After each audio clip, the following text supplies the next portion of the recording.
नमस्कार, मैं स्वामी के नारायण वाराही एस्ट्रो तंत्र में सबका स्वागत है। आज बात करेंगे सीक्रेट ऑफ तंत्र ज्योतिष्या में टॉपिक कर्णाधिपति के बारे में। कर्णाधिपति क्या होता है? कर्णाधिपति पंचांग में पंच अंग जो बोलते हैं हम, इसके आधार पे एक इंसान का जन्म कुंडली बनता है। पंचांग का मतलब है दिन, नक्षत्र, तिथि, योगा एंड करणा। ये पंच अंग होता है। ये पंच अंग को आधार रखे इंसान का जन्म कुंडली किया जाता है। जैसे इंसान कौन सी डेट ऑफ बर्थ में जन्म हुआ है, उस दिन हो गया, उस दिन का नक्षत्र जो होता है उसमें चंद्रमा स्थिति होता है, उस समय पे लगन निकलता है। और चंद्रमा का जहां चंद्रमा जिस नक्षत्र में रहता है वही राशि माना जाता है। वो नक्षत्र के हिसाब से ही दशा और भुक्ति, नक्षत्राधिपति के हिसाब से दशा और अंतरदशा को कैलकुलेट किया जाता है। इसके हिसाब से अपना कुंडली में क्या योग है, दुर्योग है या नीच योग है, ये सारा चीज उसमें डिसाइड किया जाता है एंड फ्यूचर को प्रिडिक्ट किया जाता है। अभी आज का टॉपिक है कर्णाधिपति। कर्णाधिपति मतलब पंचांग में पांचवा जो सेक्टर है वो कर्ण बोलता है। कर्ण मतलब सूर्य और चंद्र के बीच में 12 डिग्री को तिथि बोलते हैं। वो तिथि को आधा हिस्सा 6 डिग्री के लिए 6 डिग्री जो आता है उसको कर्ण माना जाता है।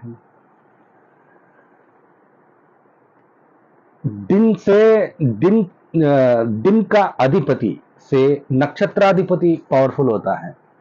नक्षत्राधिपति से ज्यादा पावरफुल तिथि का अधिपति होता है। तिथि का अधिपति से ज्यादा योग का अधिपति होता है।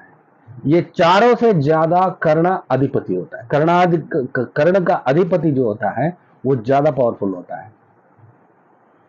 अगर आपका कुंडली में आपका कर्ण का अधिपति ग्रह कहां बैठा है, कोई दुस्थान में भी बैठ गया, नहीं तो कोई गलत जगह में बैठ गया, जैसे छठा स्थान, 8वां स्थान, 12 स्थान में भी बैठ गया, अगर आपका कर्णाधिपति स्ट्रांग हो, उस दशा आपको ठीक रहेगा।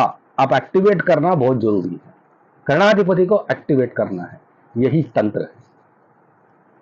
ये आपका कुंडली में समझ में आता है। एक्चुअली अभी तो कोई दिक्कत नहीं है, वैसे कंप्यूटर में आ जाता है। आपका नाम, डेट ऑफ बर्थ, टाइम, योग, कर्ण, ये सारा चीज आ जाता है उसमें आप समझ सकते हैं आपका कर्ण कौन सा है। It is very easy. Karna 11 तरीके का कर्ण होता है। बालवकर्ण, भवकर्ण, कौलवकर्ण, तैतेलीकर्ण, वनिजकर्ण, गरजकर्ण, विष्टि और भद्रा। विष्टि भद्रा दोनों एक ही है। भद्रकर्ण है और शकुनी कर्ण है, नागकर्ण है और किंस्तुकी कर्ण है और चतुष्पाद कर्ण है। ये 11 कर्ण के अंदर ये 11 कर्ण के लिए एक एक ग्रह का आधिपत्य होता है और हर कर्ण के लिए एक एक एनिमल, एक जीवी, एक प्राणी, उसका सिंबलाइजेशन होता है। जैसे वो प्राणी रहेगा उसका पर्सनालिटी और इसका एक पॉजिटिव क्वालिटी जो होता है वो इंसान के अंदर रहेगा। वो कर्ण का अधिपति जो ग्रह होता है आपकी कुंडली में कहां बैठा है देखना चाहिए। और आपका लग्न के लिए, लग्नाधिपति के लिए कौन सा, कैसे वो कर्णाधिपति कैसे आपको अच्छा होता है वो देखना चाहिए। और कर्ण का अधिपति का नक्षत्र में कोई भी ग्रह बैठता है, उसका दशा भी चलता है, आपको उस दशा में बहुत अच्छा होगा। चाहे वो नीच स्थान में रहे या दुस्थान में रहे। दुस्थान का मतलब है छठे स्थान, 8वां स्थान और 12 स्थान को दुस्थान माना जाता है।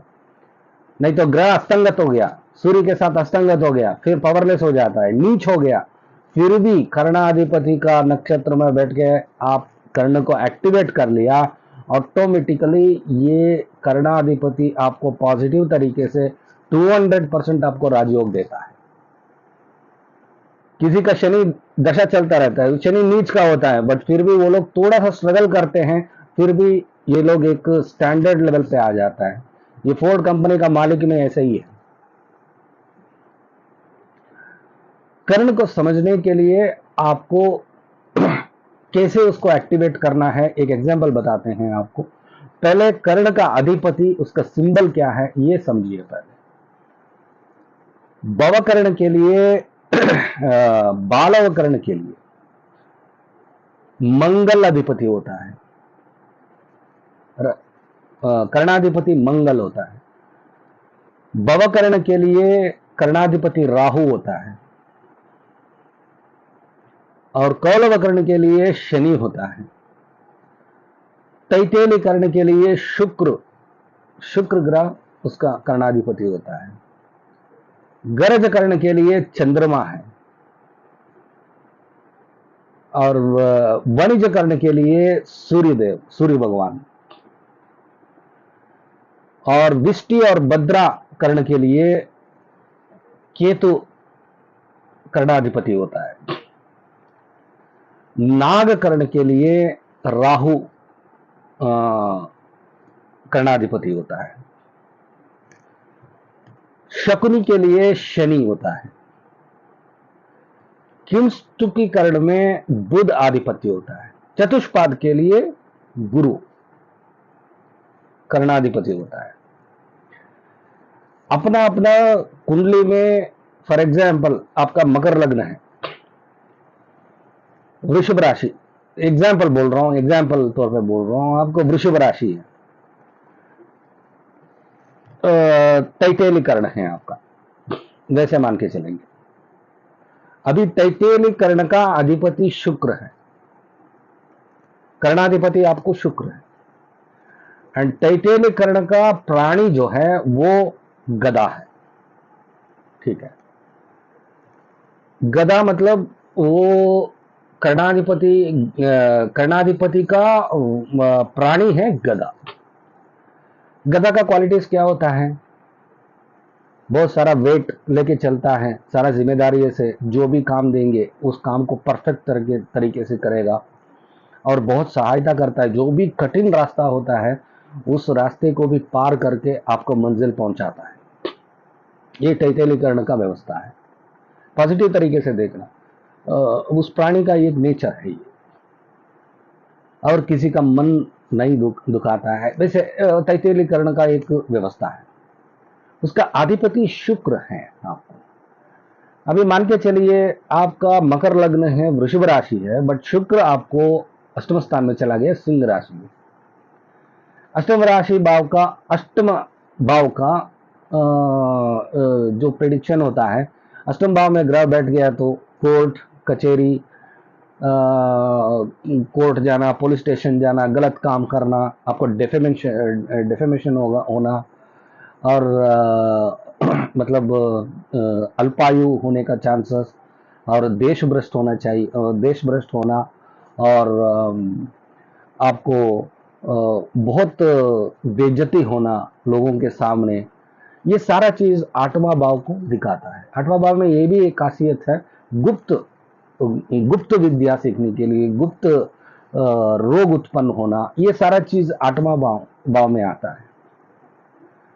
अगर शुक्र उधर बैठ गया तो, अगर कोई भी कुंडली देखने वाला देख लिया तो शुक्र आठवां स्थान में बैठ गया, फिनिश है आप, ऐसे बोलेगा। मतलब शुक्र आठवां स्थान में बैठ गया तो उसका दशा आ गया, नहीं तो उसका अंतर्दशा आ गया। कोई भी दशा में शुक्र का एक एंट्री रहेगा ही।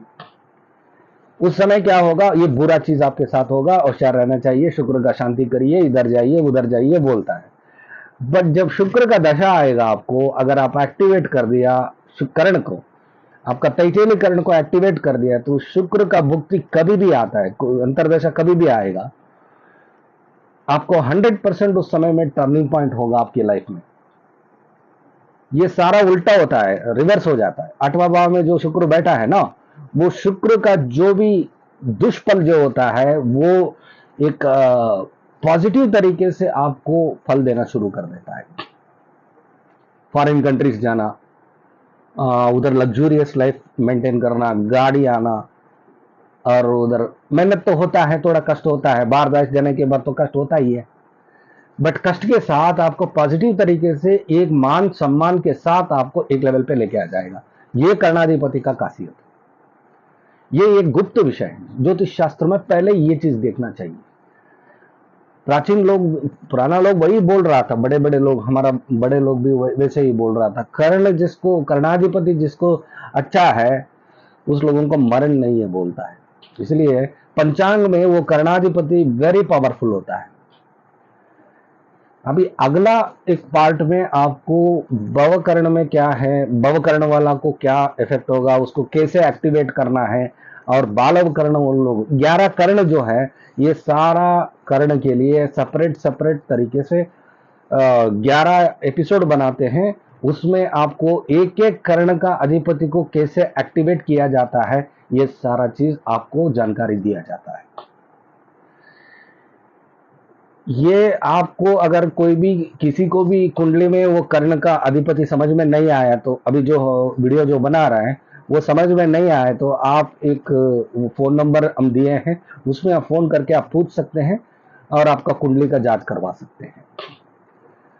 एक चीज ध्यान रखिए, कभी भी कर्णाधिपति को आप लाइफ टाइम तक एक्टिव करते रहना चाहिए। सुबह उठ के उसका प्राणी का ये देखना मोबाइल में, फॉर एग्जाम्पल तैतेली कर्ण का प्राणी है गधा बोला था, डोंकी को रखिए, उसको देख सकते हैं आप मोबाइल में, सुबह सुबह उठ के उसको देखिए, बहुत अच्छा होता है। फिल्म इंडस्ट्रीज में ज्यादा से ज्यादा क्या करता है, ये एक सीन में तो एक गधा का एक सीन होता है उसमें। अब देखिए 90-95% डोंकी को यूज करता है, बिकॉज गधा इज टोटली इक्वल टू शुक्र। शुक्र भगवान को वो बहुत अच्छा करता है, क्योंकि ज्येष्ठा देवी का वाहन है। ज्येष्ठा देवी महालक्ष्मी का बड़ी बहन।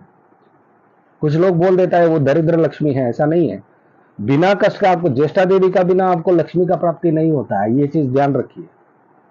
बैठने की जगह में किसी को कोई भी कुछ नहीं मिलेगा, कर्म करना चाहिए, कष्ट झेलना चाहिए, तब जाके उस पैरामीटर में जितना आप कष्ट किए हैं उसके हिसाब से, वो भी ईमानदारी से कष्ट करना चाहिए, इसके हिसाब से ही आपको फल प्राप्ति होगा।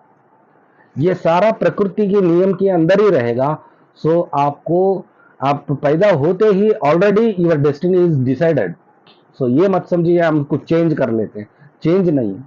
ज्योतिष का मार्ग ये है, आपको कैसे, किस समय में कैसे रहना चाहिए, उसको रेमेडी, अगर आपको बुरा समय चल रहा है उसको कैसे रेमेडी करना चाहिए, उसको कैसे आप करने से आपको बच जाएगा, वैसे करना चाहिए।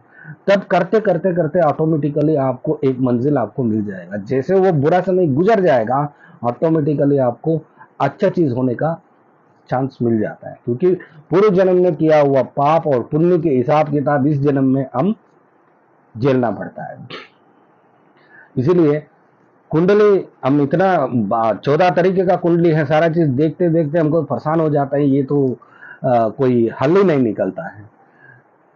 अगर आप कर्णाधिपति को एक्टिव कर दिया तो आपको कोई बार बार आप कोई दूर जगह में जाके, मंदिर को जाके आप पूजा करके आते हैं, वो आपको फलित नहीं देगा।